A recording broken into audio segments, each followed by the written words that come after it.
అందరికీ నమస్కారం. ఈరోజు ఉగాది శుభాకాంక్షలు మీ అందరికీ. ఈ ఉగాది పండుగ రోజు మేమందరము ఇంటిల్లిపాది ఉదయాన్నే వేకుజామునే లేచి ఇల్లు వాకిలి శుభ్రపరచుకొని దేవదేవుని పూజించడం కోసం పటాలన్నీ శుభ్రం చేసి దేవుని సామాగ్రి అంతా క్లీన్ చేసి చక్కగా పూలను అలంకరించి ప్రసాదాలు నైవేద్యాలు వండి దేవుడికి ప్రేమతో మనసు నిర్మలం చేసుకొని పూజా విధానంతో పూజ చేశాం ఫ్రెండ్స్. ఓలియలు, సాంబార్ అన్నం, వంకాయ కర్రీ, చిత్రాన్నం ఇలా రకరకాల పంచభక్ష పరిమాణాలతో దేవుడికి నైవేద్యం సమర్పించాను.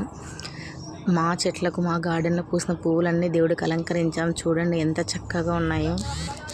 మేము పూజ చేసిన తర్వాత ఇంట్లో పక్కనే ఉన్నటువంటి మా వీధిలో ఉన్నటువంటి సుంకుల పరమేశ్వరి దేవస్థానానికి వెళ్ళామండి. చూడండి అమ్మవారి రూపము చెట్టుకి ఎలా పెయింటింగ్ వేశారో. ఎవ్రీ ఇయర్ ఇలా ఉగాది రోజున ఇక్కడ తిరునాళ్ళ జరుగుతుంది ఫ్రెండ్స్. అమ్మవారిని ఎంత చక్కగా అలంకరించారో చూడండి. మేము ఫస్ట్ లోపలికి వెళ్ళి పూజ చేసుకున్నాము. మేము పూజ చేసేటప్పుడు వీడియో తీయడానికి లేదు, కుదరలేదు. కాబట్టి మా పూజ ఎంత అయిపోయిన తర్వాత బయటికి వచ్చేసిన తర్వాత మీకోసం మీ అందరికీ మా అమ్మవారిని చూపించడం కోసము మళ్ళీ వీడియో తీయడం అనేది స్టార్ట్ చేశాను. చూడండి అమ్మవారు ఎంత వైభవంగా ఉందో. సాక్షాత్తు శంకుల పరమేశ్వరి ఇక్కడ ఉన్నారండి. ఇక్కడ జనాన్ని ఎల్లవేళలా కాపాడుతూ ఉన్నారు అమ్మవారు. అమ్మవారి కోసమని మేకపోతులు రెడీ చేశారు. మా అమ్మాయి అమ్మవారికి పెట్టిన చీరను చూపిస్తుంది.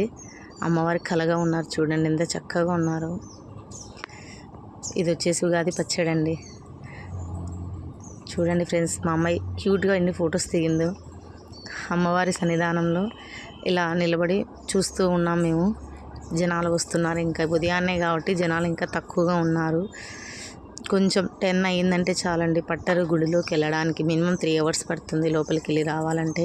అందుకోసం వేకుజామున లేసి త్వరగా పూజ ముగించుకొని వెళ్ళాము. ఓకే మరి బాయ్ ఫ్రెండ్స్. వీడియో నచ్చితే లైక్ అండ్ కామెంట్.